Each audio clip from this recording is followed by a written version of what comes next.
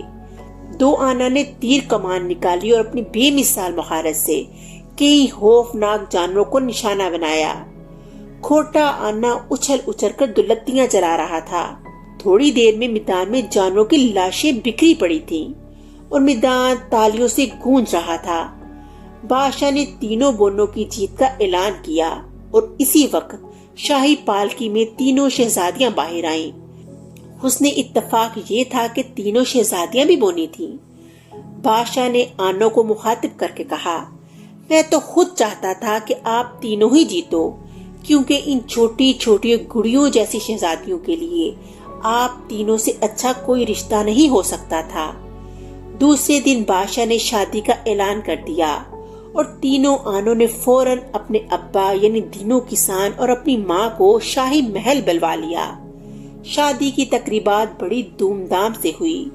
شہنائیوں کی گونج میں اور خوشی اور مسرت کے شادیانوں میں دینو نے اللہ تعالیٰ سے معافی مانگی اور دل سے تسلیم کیا کہ اللہ تعالیٰ کی دی ہوئی ہر چیز پر شکر ادا کرنا چاہیے اور کبھی ناشکری نہیں کرنی چاہیے، کیونکہ اللہ کے ہر کام میں کوئی نہ کوئی مصلحت ضرور ہوتی ہے۔ اس طرح کہانی کا اختتام ہو گیا۔ اگلی کہانی کے ساتھ پھر ملیں گے، تب تک کے لیے اللہ حافظ۔